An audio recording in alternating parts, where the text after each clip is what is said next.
Today we're tying a classic pattern, the March Brown wet fly, and I'm starting with a size 10 wet fly hook. This is a 1x long nymph hook basically, and I'm going to attach some red thread back to about the barb of the hook. For the tail, I'm using some mallard flank, and this is dyed wood duck color. I'm going to strip off a half dozen fibers or so, and I'm going to tie these in so that they're about the length of the hook shank. Even just a hair longer is fine. These March Browns are big flies. They have long tails.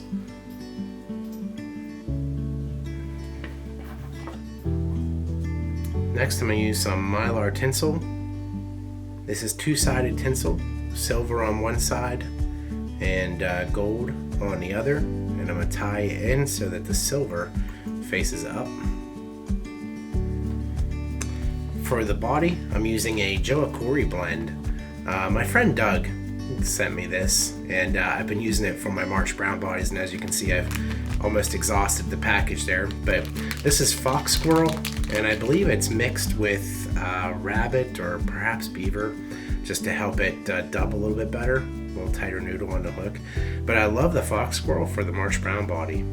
And Doug is, one of the best wet fly soft tackle fishermen that I know, and he's kind of my mentor in that aspect. But I'll show his picture here up on the screen. Hi, Doug. After fishing with Doug for a while, I started realizing a lot of these classic patterns are still effective today, and I needed to tie up more of them and have them in my box and fish them more often, and I have not been disappointed. For the hackle, I'm using this Coq de Leon hen saddle, and this is brown speckled, and I like this in place of the Hungarian partridge just because it's a little bit more consistent across the whole saddle, and the feathers aren't as brittle, and I think it just is a little bit easier material to work with. After I've selected the feather that I want, pull back the tips there to get the right length. I like the hackle to extend back just about up to the bend or so.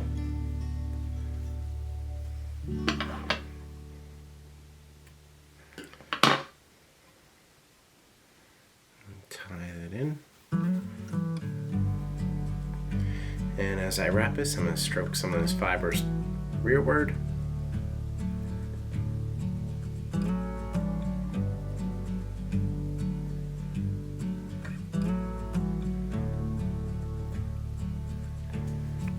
I don't mind doing a few extra turns. The March Brown is a big fly, and that's one of the reasons that trout love this pattern. It's you can swing it, and you could even strip it a little bit, just like you would a streamer. But it's deadly.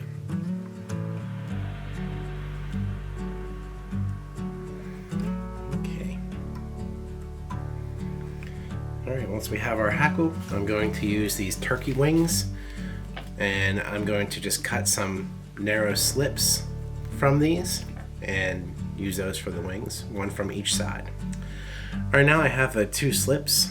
I'm going to place these right on top of the hook shank so that they are aligned and married together. And I want these tips to be slightly longer than the bend of the hook.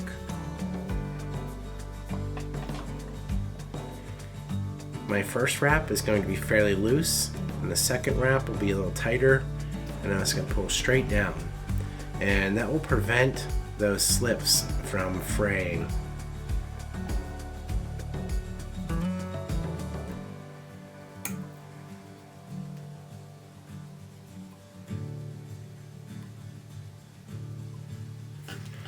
Okay, and then I'm going to start with right behind the eye of the hook, just covering up all those butts that we just trimmed and creating a little bit of a head.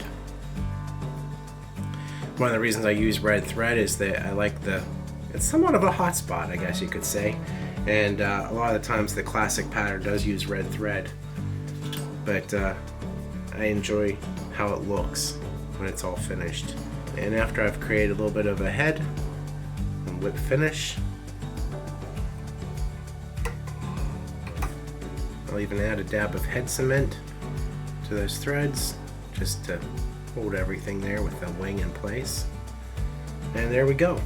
There is the March Brown wet fly, a classic pattern that still works today. Thanks for watching.